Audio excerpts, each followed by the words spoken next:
Budova. Kúrenie obklopené plášťom budovy. Kúrenie produkuje teplo, ktoré rýchlejšie alebo pomalšie uniká cez tento plášť von. Hodnota súčiniteľa prestupu tepla U opisuje model, kedy je vo vnútri budovy teplo, napríklad 20 stupňov Celzia, a vonku chladno, napríklad -5 stupňov Celzia. Medzi interiérom a exteriérom sa nachádza vonkajšia stena budovy. Teplotný rozdiel medzi vnútornou a vonkajšou teplotou sa nazýva teplotný spád, čo je v podstate odpor proti prúdeniu tepla smerom von. Sledovanie hodnoty súčiniteľa prestupu tepla U je jednoduché a logické. Ak je hodnota U vysoká, spotreba energie na kúrenie je tiež vysoká. Ak je hodnota U nízka, aj spotreba energie na kúrenie je nízka.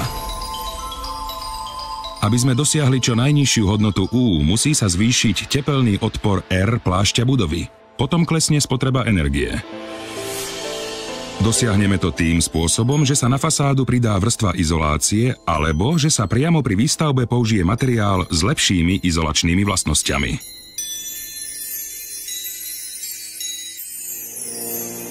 Avšak tento model má jeden háčik, takzvaný hyperbolický problém. Pretože, ako vieme, hodnota U je vzorec, matematický vzorec. V prípade zateplenia budovy totiž neplatí, že zvýšenie tepelnej izolácie na dvojnásobok prinesie zníženie hodnoty U na polovicu. Matematicky to tak vychádza. Čo je teda hodnota súčiniteľa prestupu tepla naozaj? Jedná sa o koeficient prestupu tepla, čiže o mieru prestupu tepla vzduchu v miestnosti cez stenu do vzduchu v exteriéri na základe rozdielu teploty vzduchu. Hodnota súčiniteľa prestupu tepla U predstavuje obrátenú hodnotu odporu prestupu tepla R. Tento odpor prestupu tepla steny je tvorený prechodovými odpormi pre vnútorné a pre vonkajšie prostredie dohromady. Samozrejme podlieha normám DIN a je označený ako konštantný. Stena teda pozostáva z jednotlivých vrstiev stavebných materiálov, ktoré sú charakteristické svojou hrúbkou a tepelnou vodivosťou. Väčšina budov bez tepelnej izolácie má hodnotu U od 1,2. Úzko spätá s hodnotou U je aj hodnota lambda, ktorá predstavuje mieru tepelnej vodivosti. Kov je lepší vodič tepla ako napríklad drevo. Stavebné materiály majú veľmi odlišné hodnoty lambda. Betón, ktorý je masívny, má veľmi dobrú tepelnú vodivosť, a to lambda sa rovná 2,3 a preto je pre izoláciu nevhodný. Hodnota lambda EPS alebo polystyrénu sa počas rokov vyvinula z 0,040 cez 0,035 a 0,032 na 0,028. V laboratóriách sa hodnota lambda ako stavebná fyzikálna veličina meria za konštantných podmienok v tzv. Platňovej komore. Meria sa tepelný tok medzi horúcou a studenou platňou a samozrejme okolité podmienky, ako teplota a vlhkosť vzduchu, sú nemenné, aby boli dosiahnuté porovnateľné výsledky.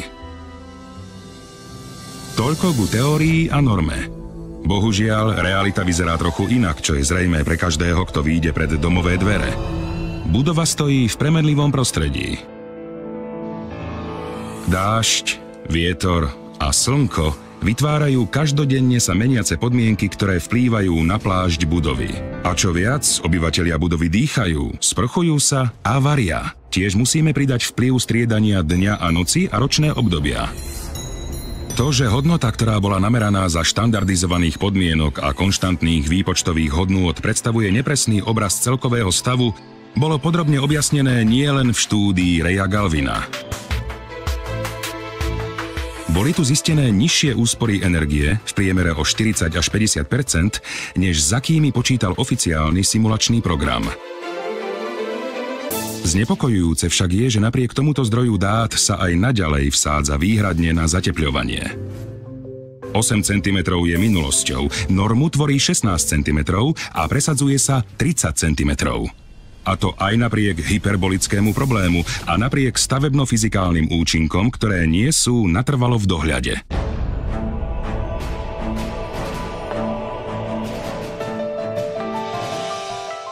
Už v roku 2009 sa vo švédskom meste Botirka uskutočnil projekt pod dozorom nezávislého inštitútu.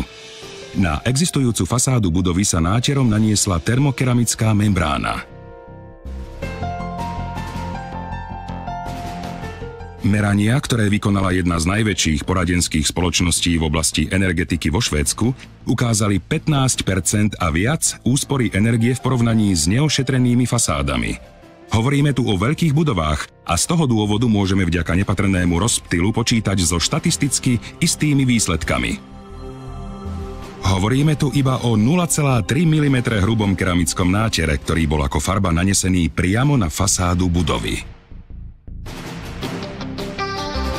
Ďalší príklad pochádza z rakúskeho mesta Kapfenberg. V roku 2011 sa na túto budovu aplikoval náter Thermoshield Exterior. Úspora energie vo výške 10% nie je v prípade tejto budovy príliš vysoká, ale finančne náročná nebola ani samotná investícia. Tepelná izolácia tejto budovy by stála približne 500 000 eur, avšak profesionálna aplikácia náteru Thermoshield nestála ani tretinu tejto ceny. Na budovu v meste Jonava v Litve bol aplikovaný náter Thermoshield Exterior na fasády, čo viedlo k úspore energie o viac než 14%.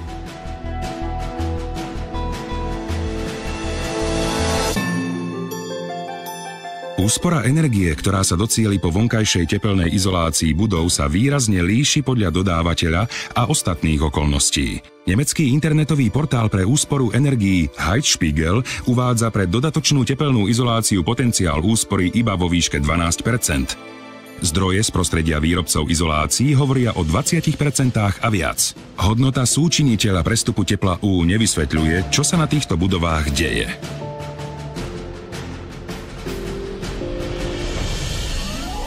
Napriek tomu, že k vylepšeniu hodnoty U pri termokeramickej membráne hrubej iba 0,3 mm, respektíve tisíciny toho, čo bude v budúcnosti požadovať legislatíva, zdanlivo nedošlo, tak úspora energie preukázateľne nastala. Možno nám pomôže táto odpoveď. Hodnota U je výpočtový model vznikajúci z laboratórnych hodnôt. Vietor, vlhkosť a ani slnko sa tu neberú do úvahy. Hodnota U je nástroj pre klasifikáciu systémov vonkajších tepelných izolácií. Nič viac, nič menej. Avšak termokeramická membrána nie je izolácia. Je to niečo úplne iné. Nefunguje ako izolácia, ale mení vlastnosti vonkajšieho plášťa budovy. Termokeramická membrána vplýva priamo na vlhkosť, ktorá sa nachádza vo vonkajšom plášti budovy. Využíva solárnu energiu, ktorá sa dostane na plášť budovy k zníženiu vlhkosti a temperovaniu a rovnomerne rozkladá teplo po povrchu budovy. Dokázali to štúdie z praxe v celej Európe. Keď porovnáme značnú hrúbku 30 cm izolačného materiálu s fasádnym náterom Thermoshield s hrúbkou 0,3 mm, výsledkom je pomer 1:1000. Podľa teórie hodnota U s nulovým efektom. Ale napriek mnohým empirickým príkladom z praxe preukazuje pozoruhodné úspory energie, ktoré stoja za povšimnutie. Vďaka dostatočnému množstvu dát sa nedávno podarilo vyvinúť spôsob, ako umožniť výpočet úspory energie pomocou náteru Thermoshield v bežných legislatívou stanovených programoch. Stačí len pridať výpočtový faktor FTS do vzorca hodnoty U, ktorý bol vedcami príslušne upravený. Jedná sa o kombinácie fyzikálnych efektov, ktoré majú vďaka komplexnému pôsobeniu nasledujúcich 4 prvkov energeticky pozitívny vplyv na plášť budovy. Sú to membránový účinok, vyžarovanie, odraz a rozptyl. V prípade akýchkoľvek otázok na túto tému nás prosím kontaktujte. Získate informácie o produktoch Thermoshield a odpovieme na akékoľvek ďalšie otázky.